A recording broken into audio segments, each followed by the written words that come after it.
अब भाइयों और बहनों, मान लो हमें सच्चे सतगुरु तत्वदर्शी संत सतगुरु रामपाल जी की सत भक्ति, उनकी शरण भी प्राप्त हो गई।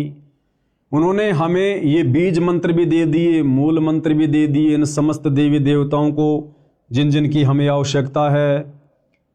और यदि हमने मर्यादा नहीं रखी, हमने नियमों में रहकर, सतगुरु के वचन में रहकर इन मंत्रों का जाप नहीं किया, तो भी भाइयों और बहनों ये देवी देवता किसी भी प्रकार से उन मंत्रों का जाप करने से विवश नहीं होंगे, हमारी तरफ उनका खिंचाव बिल्कुल भी नहीं बनेगा। तो इन मंत्रों के प्रभाव को यथावत बनाए रखने के लिए और इन समस्त देवी देवताओं से संपूर्ण लाभ प्राप्त करने के लिए इस भक्ति मार्ग की क्या क्या मर्यादा हैं, क्या क्या नियम हैं, जिनको तोड़ने से, जिनको खंड करने से हमें फिर कोई भी लाभ इन मंत्रों का नहीं मिलेगा। तो प्रत्येक मर्यादा को हमने ध्यानपूर्वक देखना और समझना है। तो क्या कह रहे हैं पूज्य गुरुदेव भगवान? नंबर 1, पूर्ण गुरु से दीक्षा ली जाए। सबसे पहली बात, हम जिसे अपना सतगुरु धारण कर रहे हैं वो सच्चा होना चाहिए, पूर्ण सतगुरु होना चाहिए, इन मंत्रों को दान करने का अधिकारी होना चाहिए। नंबर 1, पूर्ण गुरु से दीक्षा ली जाए। बिना गुरु के किया गया नाम जाप व दिया गया दान निष्फल होता है। कबीर जी अपनी वाणी में कहते हैं, गुरु बिन माला फेरते, गुरु बिन देते दान, और गुरु बिन दोनों निष्फल है, पूछो वेद पुराण।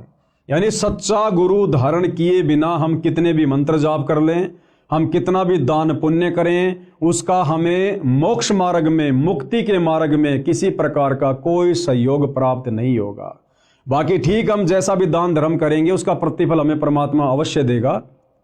जैसे आप देखते हैं भाइयों और बहनों, बड़े बड़े लोगों के घरों में कुत्ते होते हैं, वीआईपी कुत्ते, और वो कुत्ते अपने मालिकों के साथ उनकी गाड़ियों में चलते हैं। गाड़ी का मालिक और कुत्ता पीछे की सीट पर बैठा है और आप और हमारा जैसा एक मनुष्य आगे गाड़ी चला रहा है। यानी इंसान तो ड्राइवर है और कुत्ता मालिक बनकर पीछे बैठा हुआ है। उस कुत्ते के रहने के लिए बढ़िया मकान बना हुआ है। वेटनरी डॉक्टर महीने में, सप्ताह में एक बार उसको चेक करने आता है। गर्मी में उस कुत्ते के लिए एसी की सुविधा है, सर्दियों में हीटर की सुविधा है, और हर प्रकार से उसको नहलाया जाता है, हर प्रकार से उसकी देख रेख की जाती है। अब भाइयों और बहनों, वो कुत्ते वाली आत्मा कौन है? जो सुविधा वर्तमान में 80% मानव शरीरधारी स्त्री पुरुषों को प्राप्त नहीं है, वो सुविधा उस कुत्ते के शरीर में उस प्राणी को प्राप्त है। क्यों? क्योंकि वो कुत्ते वाली जीव आत्मा वही है जिसका पहले मनुष्य शरीर था, स्त्री या पुरुष का, और उसने बहुत सारा दान धर्म किया, उसने मंत्रों का जाप भी किया, भंडारे भी किए, कंबल भी बांटे, परंतु उसने सच्चा सतगुरु नहीं बनाया। उसने सच्चा सतगुरु धारण करके उन मंत्रों का जाप नहीं किया, दान पुण्य नहीं किया, बिना गुरु के भक्ति करता रहा, दान पुण्य करता रहा। तो बिना गुरु के भक्ति करने से, दान पुण्य करने से उसको मनुष्य जन्म प्राप्त नहीं हुआ। और उस दान पुण्य के प्रतिफल में, क्योंकि वो तो भगवान देता है, किसी का रखता नहीं है, उस दान पुण्य के प्रतिफल में उसको अगला जन्म मिल गया कुत्ते का, और बड़े सेठ के घर में मिल गया। तो जो उसने मनुष्य जन्म में दान पुण्य किया था, उसका प्रतिफल उस सेठ के घर में कुत्ते के रूप में जन्म प्राप्त करके वो कुत्ता उठा रहा है।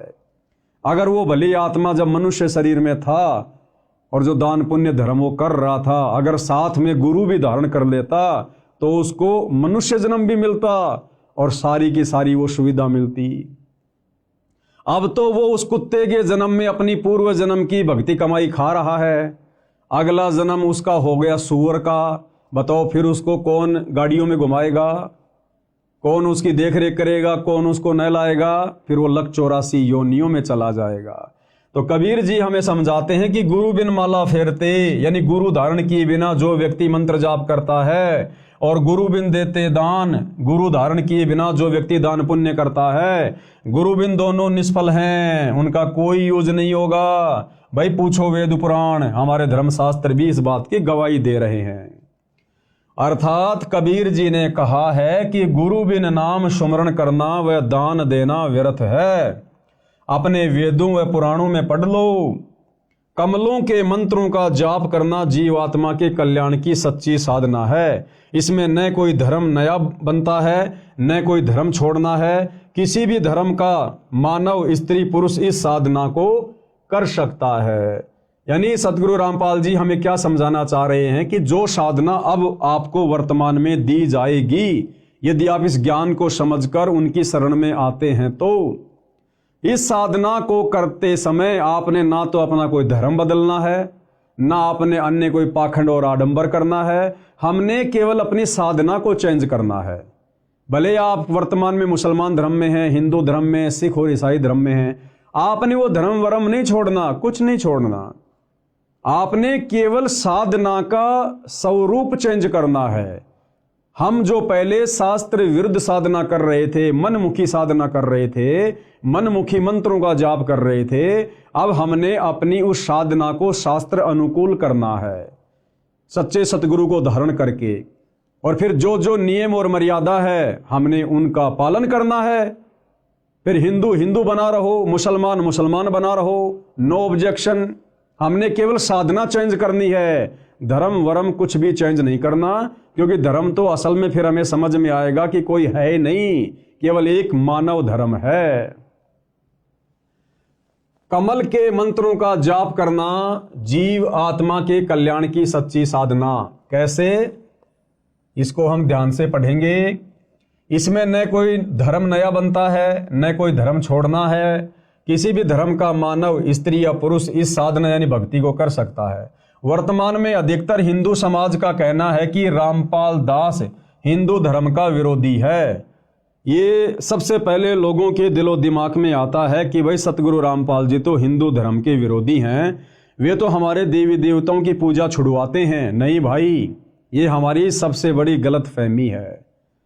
अरे देवी देवताओं की पूजा, ब्रह्मा विष्णु महेश की पूजा सतगुरु रामपाल जी भला कैसे छुड़वा सकते हैं? ब्रह्मा विष्णु महेश की पूजा से, गणेश जी की पूजा से, देवी दुर्गा जी की साधना से तो ये भक्ति शुरू होती है। और इन देवी देवताओं के मंत्रों का जाप तो हम भगत, हम सतगुरु रामपाल जी के फॉलोवर अंतिम श्वास तक करते हैं और करते रहेंगे, क्योंकि हमारे शरीर में इन देवी देवताओं का निवास है, इनका वास है। तो सतगुरु रामपाल जी देवी देवताओं की साधना भक्ति छुड़वाते नहीं हैं, बल्कि इन देवी देवताओं की वास्तविक भक्ति करवाते हैं। जो भक्ति सतयुग में समाप्त हो चुकी थी, जो वास्तविक सनातनी साधना सतयुग में आगे चलकर समाप्त हो चुकी थी, वो साधना सतगुरु रामपाल जी सही तरीके से करवाते हैं। उनके सत्संग सुनते रहिए, पुस्तकें पढ़ते रहिए, एक एक चीज बिल्कुल क्लियर होती चली जाएगी। तो गुरुदेव भगवान उन आत्माओं की शंका का समाधान कर रहे हैं जो लोग कहते हैं कि संत रामपाल जी तो देवी देवताओं की भक्ति छुड़वाते हैं।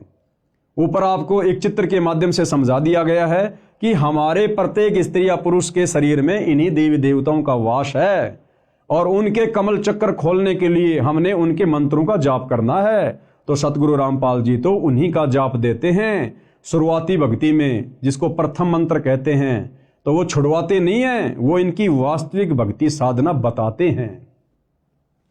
वर्तमान में अधिकतर हिंदू समाज का कहना है कि रामपाल दास हिंदू धर्म का विरोधी है। श्री ब्रह्मा जी, श्री विष्णु जी तथा श्री शिव जी की भक्ति छोड़ने को कहता है। इस विषय में आप स्वयं विचार करें कि क्या श्री ब्रह्मा जी, श्री विष्णु जी तथा श्री शिव जी की साधना छुड़वाई है या शास्त्र अनुकूल भक्ति बताई है? तो भाई और बहनों, शास्त्र अनुकूल भक्ति बता रहे हैं सतगुरु रामपाल जी, तो छुड़वा नहीं रहे। आगे क्या कह रहे हैं पूज्य गुरुदेव भगवान, हमने ध्यान से पढ़ने की आवश्यकता है।